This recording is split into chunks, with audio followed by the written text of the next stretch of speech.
many times have you thought about quitting your job and starting a new life? Hey, I'm Lindsay, the girl who actually did that, and now I'm on a mission to change the 9-to-5 narrative that dreading Monday and working for the weekend is normal and acceptable. My goal is to help you see your potential beyond your credentials, gain clarity on what it means to live life on your own terms, and build the confidence to go after your dream career. I'm here to prove to you that it's possible for you to do work you love, make a positive impact on the world, make even more money than you're making right now, and live a deeply fulfilling life. So let's dive in.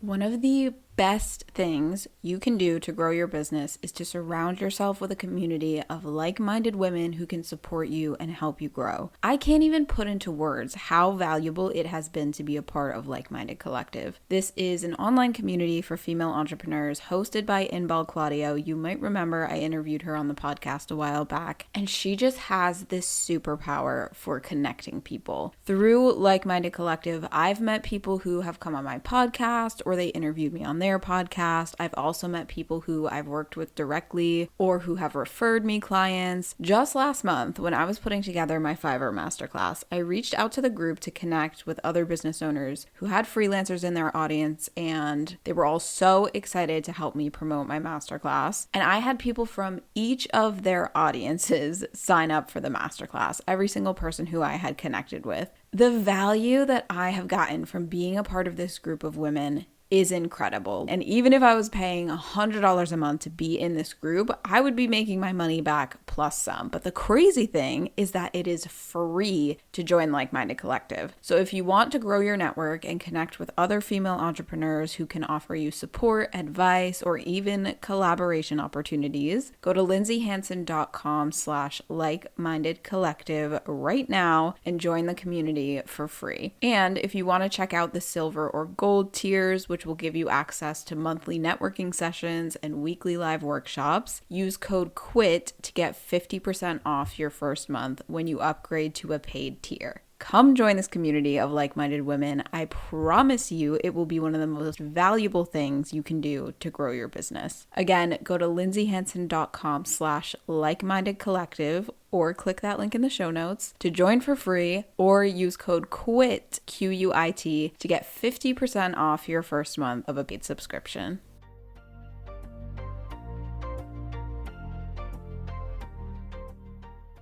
Hi, my loves. Today, I want to talk about money. And this came up because I got a comment on TikTok from someone asking me, do I think it's a good idea for this person to quit their job when they don't have a significant other who can help to support them financially? And honestly, this comment made me laugh because I was like, I did not have a significant other when I quit my job. And to be honest, that thought did not even cross my mind. Like, not even remotely at any point when I was thinking about quitting my job, did I have the thought, maybe I should wait until I have a significant other who can help to support me financially. I think number one, because even if I had a significant other, I would never really expect them to support me financially, like, unless we were married.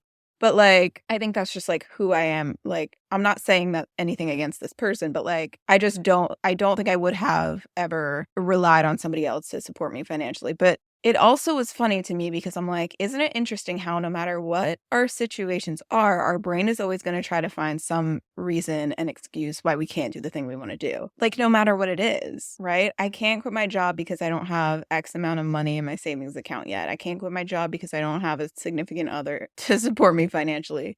Or I can imagine there are also some people who have significant others and have families, and that is the reason in their mind why they can't quit the job. Because that's part of why I quit my job before I was married, before I had a house, before I had all these bigger financial responsibilities. Because if I was married, then I would feel like that's something that I would have to consider within my relationship, and that might actually make it harder for me to quit my job. And I'm not necessarily saying that's true. Like, maybe you have a really supportive significant other who wants to support you financially so that you can quit your job and build your business. But like, my point is, no matter what our situation is, our brain is going to look to whatever reason it can find to latch onto and convince us that that's why we can't or shouldn't do the thing that we want to do. Like, it's just different manifestations of our fear and our doubts and our worries, right?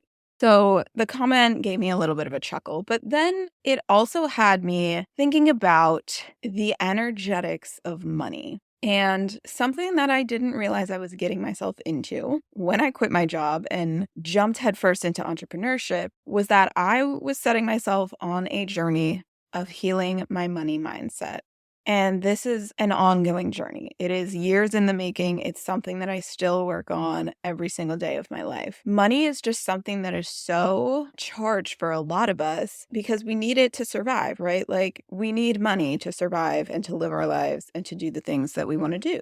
And so we have a lot of emotion tied to it. And a lot of us have some sort of money trauma going on. And this doesn't necessarily mean something majorly traumatic happened to you in relation to money. It might have. But what that means is that we learn about money and pick up stories about money and how it works from watching our parents interact with money and watching the people around us interact with money as we're growing up. So if we are constantly surrounded by stories of like, there's never enough money, rich people are greedy, like I was always kind of surrounded by this idea that spending is bad and saving is good. And so I always felt guilty for spending my money, which is why, to be honest, I had 12 months worth of expenses in my savings account when I quit my job because I spent like 5 years ever since I was working part-time jobs in high school saving the vast majority of all of the money that I made because I was afraid to fucking spend it.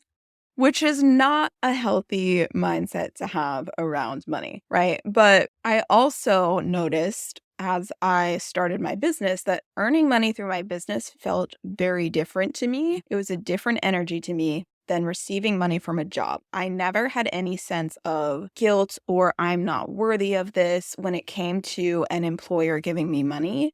But I did feel that when it shifted to me receiving money from individual clients, right? And so there was just a lot there that I had to work on that I didn't realize. And now that I have learned more about money and the energy of money and how all of this shit works from, oh gosh, investing in courses. A lot of you know I follow Amanda Francis. She's primarily who I follow when it comes to money mindset stuff, but also the hypnotherapist who I worked with for a few months. If you listen to my 2022 recap episode, I talked a little bit about that. We worked a lot on money stuff as well. So again, it's been years in the making of me understanding money, healing my money mindset. And so now that I'm looking back on my journey of building my business, I'm noticing these patterns that now make a whole lot of sense. And so I want to kind of share my financial journey with you guys to hopefully help you to better understand how this works and the financial situation that you're in now, and maybe some patterns that you will start to notice in your life and your business.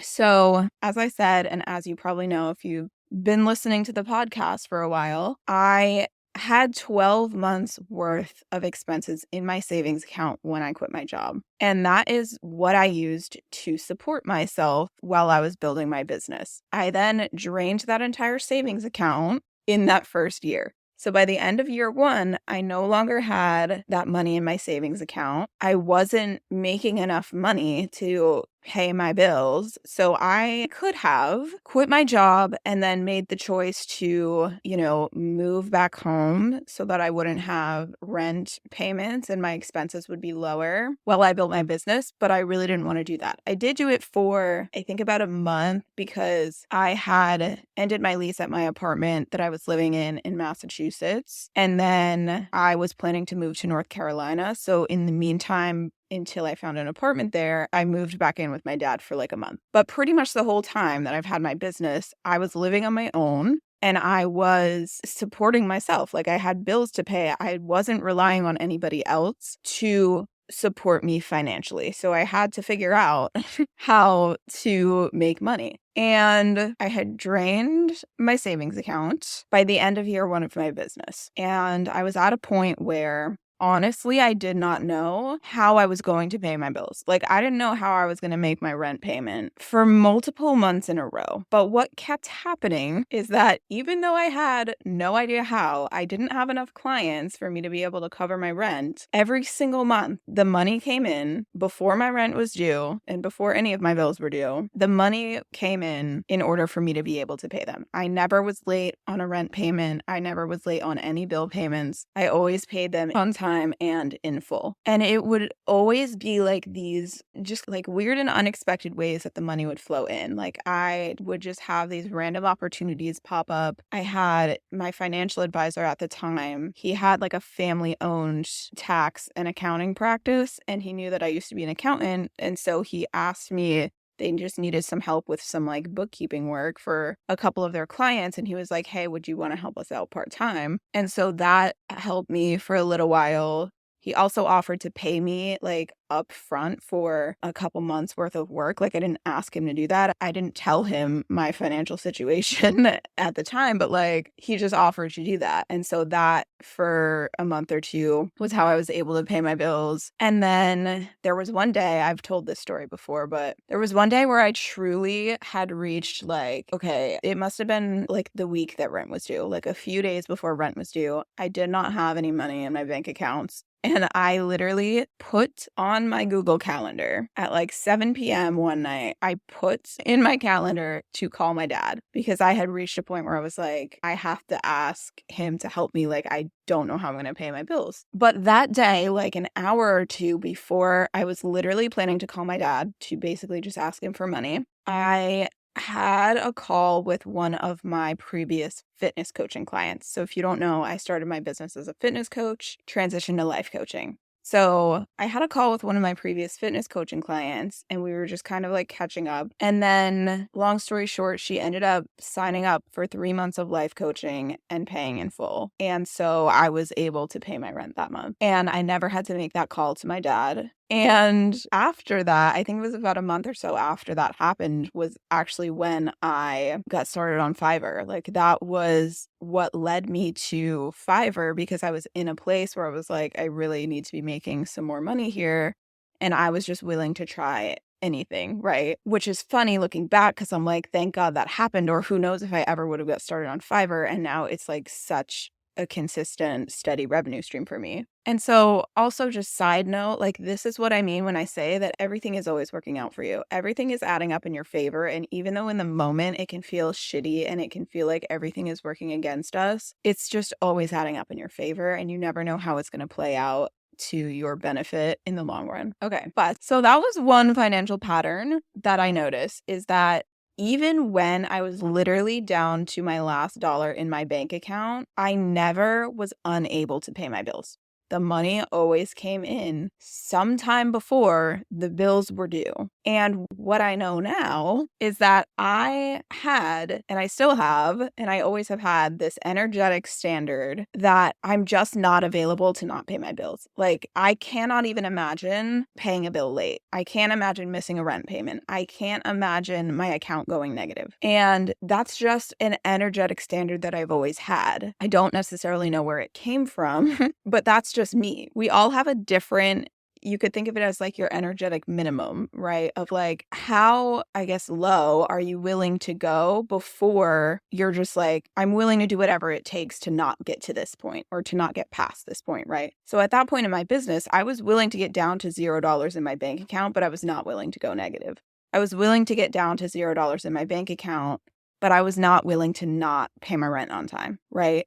And it's hard to explain because like I didn't know how I was going to pay my rent for many months. But because I had this energetic set point of like, I'm not available for going below this, at some point before not being able to pay my rent, I'm going to be willing to do whatever it takes, right? Like I'm going to start a Fiverr account. I'm going to pick up these odd jobs. I actually started applying for part-time jobs at one point.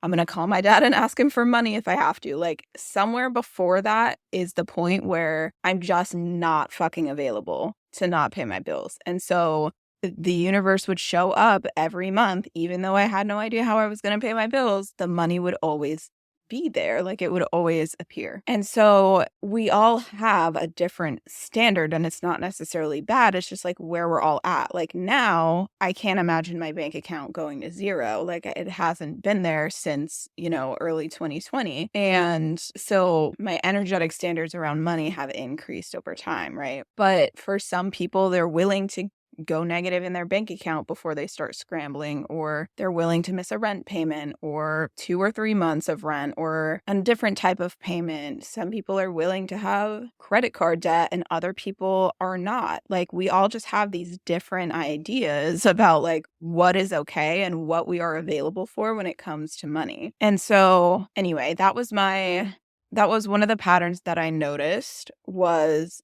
my energetic minimum was that I was always going to be able to pay my bills. And so I always was able to pay my bills, right? It also works the other way, by the way, where we all have an energetic maximum that we feel safe making up to this amount of money in a month or in a year or whatever. But a lot of us have like this plateau, which I definitely experienced because for multiple years in my business, I kept making the same amount of money every year. Like, I was like, what the fuck is going on? And that's one of the things I worked on in hypnotherapy. I actually realized it when I was in hypnotherapy, and she was like, that's your financial plateau. Like, that's the amount of money you feel comfortable earning in a year. But then you always cap yourself, like you self-sabotage because you don't feel safe earning more than that, right? So it works both ways. But another pattern that I noticed, and this goes along with my energetic minimum around money, is that almost every time that I up-leveled in my business to a new income level was when my expenses in my life increased. And it was like, no matter what my expenses were, I was always able to pay my bills every month, right? And so whenever my expenses increase, like, for example, when I moved back from North Carolina to Massachusetts, if you don't know, it's a lot more expensive to live in Massachusetts than it is to live in North Carolina. Like currently, what I'm paying to contribute to the mortgage for our house is like double, probably more than double what my entire rent was for my apartment in North Carolina. When I first moved back, I was going to be moving into an apartment with Brendan, and I knew that my rent was going to go up by a few $100s a month for us to split this apartment, right? And so I didn't know how I was going to make more money in my business. But about a month before we moved into our apartment, I started making more money in my business. And that was the point when my social media management kind of picked up. And even though I wasn't doing a whole lot to promote my services, I got all of these clients out of nowhere to the point where I was overwhelmed and I had to hire people to help me with this workload, right? And that was like right before we moved into our new apartment. And again, I've never missed a rent payment. Like at this point, I had raised my financial minimum. And so I never even really got to a point where I didn't have money in my bank account. But like I was making more money incrementally as my expenses increased because energetically I had to. Like I wasn't available for not paying my rent on this apartment. And so getting an apartment that was a little bit out of my budget, like on paper, it didn't make sense for me to get this apartment, but I got it anyway. And then it elevated my income because my energetic standard around money is that I'm not available to not pay my bills. So it's almost like I would notice this pattern where if I spent more money on something, I would make more money. And for me, it was always like after the fact. It was like I would try to make the money. Well, it wasn't always after the fact because when it came to like my apartment, I started making more money before we moved in. But a lot of the times it would be like cutting it close, you know what I mean? Or it would be like after the fact. So it happened again when we got our house. This house on paper, it makes no sense that I live here. Like, I mean, now it makes more sense. But at the time that we got this house, I was in no way making enough money to be able to live here. But I knew because I had seen this pattern play out in my life over and over again for the past like almost 4 years at that point. I knew that I would make more money after we moved into this house. Like, I didn't know how. I didn't have a plan for how I was going to make more money. Like, obviously, I'm always thinking about how to make more money in my business, but like, I didn't know. I didn't know for sure how it was going to come in. But I knew that once we moved into this house, I would be making enough money to pay all the bills, like pay my part of all the bills, right? And so that's what happened. Like, we moved into this house in August, and August was my biggest month in 2022. Like, revenue wise, it was my biggest month. And ever since then, I think I mentioned this in my 2022 recap, like from August to November of 2022, I had made double what I made in the first 6 months of the year. And it was like because I had to, because my expenses increased. Like, my expenses didn't double, but they increased. And then on top of that, we were buying like furniture and all of these things. Like, we had a lot going on that we were spending money on. And on paper, I couldn't afford any of that, but then the money would always flow in for me to be able to pay it, right? And that's definitely a pattern that I've noticed as well for me. And again, this is just dependent on your energetic standards around money. So think about some patterns that you like. Maybe you can relate to this. Maybe you have that same standard of like, I'm always going to be able to pay my bills. And so if you make a big purchase on something and put it on a credit card, then you'll randomly, make the money to pay it off the next month or whatever. But we all have these standards and they manifest in these financial patterns that if you're paying attention, you'll probably get a pretty good sense of what your energetic minimum is around money, your energetic maximum around money. And so knowing this now, one of the things that I truly believe, and I think I knew this like intuitively at the time also, is that even if I did not have 12 months worth of expenses in my savings account when I quit my job, I still would have been able to build my business. Because the thing is, I started making more money in my business after my bank account ran out. And that was because my energetic standard was that I wasn't available for not paying my bills and paying them on time, right? And so my business started making money when it had to, because otherwise I wasn't going to be able to pay my bills. And so I 100% believe that even if I only had 6 months worth of expenses in my savings account, then my business would have started making more money at that 6 month mark. Like, I would have found a way, some opportunity would have come up. I would have made it work sooner. And so in a way, I almost think it actually did me a disservice that I had so much money in my savings account, because it just prolonged the amount of time that it took for me to build my business.